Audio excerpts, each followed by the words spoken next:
You are a focused writer, even if it doesn't feel like it sometimes. If you're tired of staring at your manuscript, watching that blinking cursor, and wondering why you just can't seem to focus, I've got news for you. You didn't do anything wrong, you're not lazy, something is missing. All day long, we are draining a precious resource, our directed attention. But there is a way to get it back. You can do one thing today to actually restore your ability to focus, and it only takes 60 seconds. It is not a productivity hack. If you want to focus on writing, first, you need to spend some time in nature. Today, I'm going to tell you about the science behind nature's impact on our focus. I'll tell you exactly what kind of natural experience you need. Does it have to be a hike? Can you watch a nature documentary? And we'll make sure you have the tools you need to restore your attention so you start feeling like the focused writer you are. First, let's take a deep breath. You've made it to the writing woods. What better place to talk about how nature can restore our attention and help us focus on writing? Well, I can think of one better place. My favorite place in the world is the Great Smoky Mountains. I'm lucky enough to have the national park right in my backyard. When I was struggling on my last manuscript, I took pen and paper with me backpacking in the Smokies. And let me tell you, I have never connected to a story the way I did out there in the middle of the woods, listening to the creeks and birds and crackling fires. Imagine being deep in the backcountry with no distractions and thinking about all the people who have walked those ridges over the years. Now imagine having that kind of experience in the mountains, but with guidance and a writing community. That is something special, and that is why I'm so excited to tell you all about today's sponsor, the Tremont Writers Conference. If you've spent any time at all in the Smokies, you've probably heard of Tremont. It's a nonprofit outdoor education center nestled in the national park, right near some of my favorite trails. Y'all, if you're trying to focus on writing, I cannot think of a better way than a 5-day retreat at Tremont. You'll be in the mountains, surrounded by fellow writers, and learning from some honestly incredible authors. The workshop leaders for this year include Ron Rash, Crystal Wilkinson, Knoxville's own Linda Parsons, and Kelly Jo Ford. During those 5 days, you will get plenty of writing done, but you'll also get to wander the Smokies. Tremont naturalists will guide you down trails, talk to you about the park's history, and show you the little amazing things in the mountains that you'd miss on your own. As someone who has spent a lot of time in the Smokies, I've hiked all 800 miles of trail. If those mountains don't inspire you, nothing will. So if you are looking to escape and truly focus on your writing, the Tremont Writers Conference is the place to do it. Applications are open now through May 15th. You can learn more and apply at tremontwriters.com.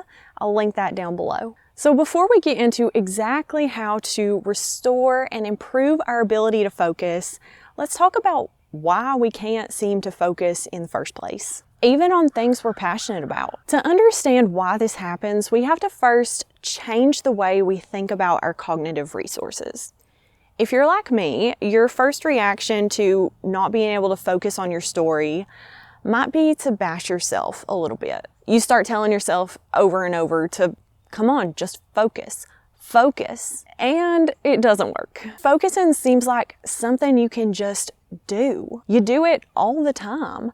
Maybe you even get up from your desk and are able to focus on something else.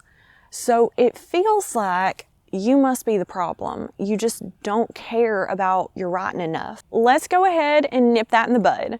You are not the problem. Your writing is not the problem. Your story is not the problem. We need to stop thinking about focus as a verb and start thinking about it as a noun. In the 1980s, psychologists Rachel and Stephen Kaplan did some really important work on focus and attention. They identified a type of focus they called directed attention. You use directed attention when you are focusing voluntarily on a task, and especially if you're ignoring distractions. Writing definitely uses directed attention, and plenty of it, but you're also using directed attention when you're driving, paying bills, and completing all the other daily tasks that we have to do to stay alive. Directed attention is a finite resource, and every time you use some of it, you are draining your stores. So when you sit down to write and you think, why can't I focus? The problem isn't that you can't focus or you're not focused.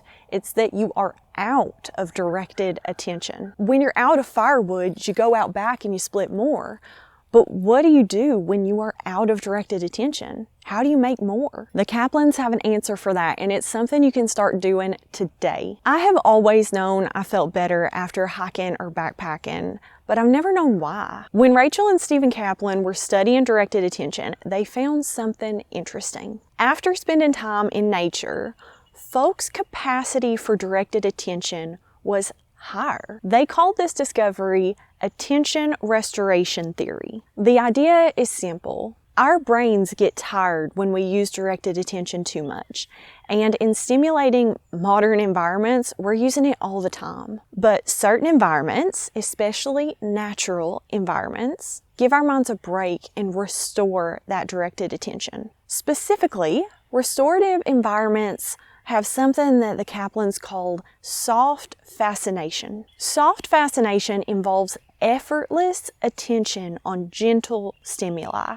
something that is just interesting enough to engage you, but doesn't make your brain work hard. Imagine standing in the middle of the forest and listening to the wind rustle the leaves. It's interesting enough to hold your attention, but you don't have to work hard to understand what's happening. And you don't have to focus on one aspect of the scene. Take a moment and watch and listen to these woods, and think about how it makes you feel.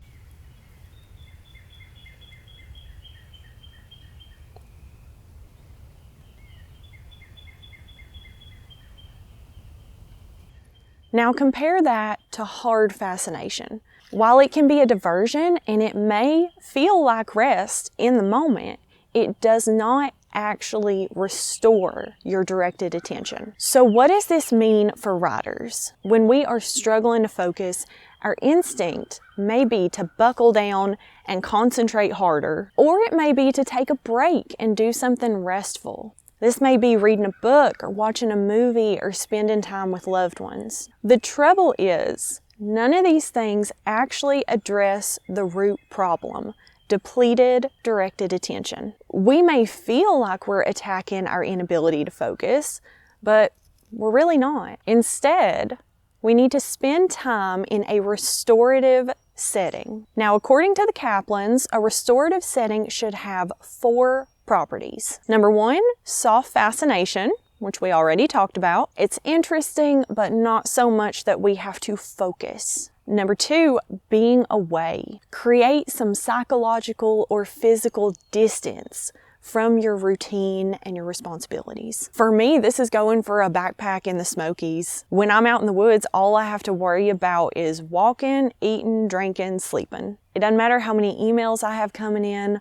Nobody needs me for anything. Number 3 is extent. You're looking for a setting with sufficient scope to invite exploration. Can you go wandering? Of course, in the national park, there is plenty of room for wandering, but this could also be something like a botanical garden where there's plenty to explore. And the 4th property is compatibility. We want there to be a good fit between your purposes and what the setting allows. An example would be a park bench for sketching or journaling, or a quiet trail for a reflective walk. Spending time in a setting with these 4 properties will actually restore your directed attention and regenerate your ability to focus. Examples of restorative settings would be a local park or a garden, a forest trail, a beach, a riverside, even your backyard or an atrium. Ideally, the environment would cover all 4 properties, but you use what you have access to.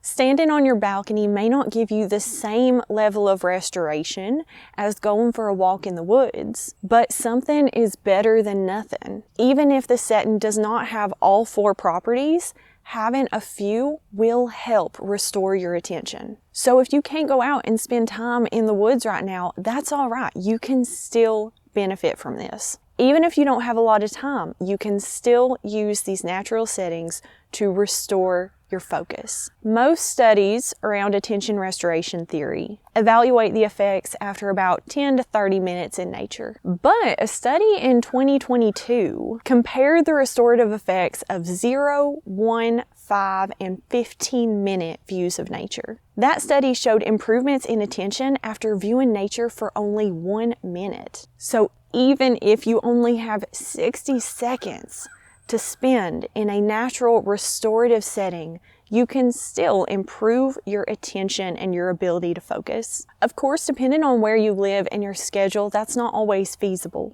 I recognize how lucky I am to have these woods to come spend time in. The good news is research shows that you can still get these benefits with even less immersive experiences in nature. Viewing nature through a window provides exposure to natural elements and soft fascination, especially if you can see trees, greenery, or water. Even though you don't get the being away or extent properties the Kaplans defined, viewing nature through a window can still help you mentally recover. A classic study found that patients recovering from surgery who had a view of nature through their hospital window were discharged sooner and required less pain medication than those whose rooms had a view of a brick wall. Even viewing nature on a screen can provide some mental benefits. Of course, it's not ideal, but research shows that watching nature videos or images can improve mood and short-term attention. So next time you are struggling to focus, remember that it's not a failing in you. Your directed attention is just depleted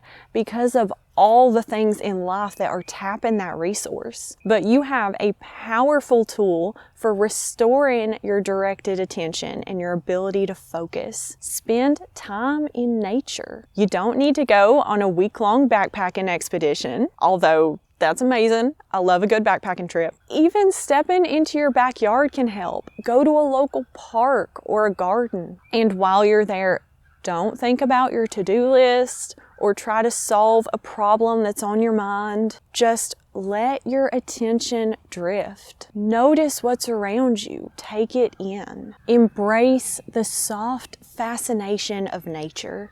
Your mind is engaged but not taxed. And that's what allows your attention to recharge. If getting outside isn't possible, there are still options. Sit beside a window overlooking grass and trees, or even watch nature videos on your computer. It's not the same as immersing yourself fully, but the goal isn't perfection. It is restoration in whatever form you have available to you right now. Put nature time on your calendar, plan it, make it part of your routine and your life. And you will find your clarity, your focus, and your energy returning. And if you get a chance to come out to the Smokies, y'all, there is not a better place to restore your attention. Now go outside, watch the clouds drift by, listen to the leaves rustle in the wind, and then write something.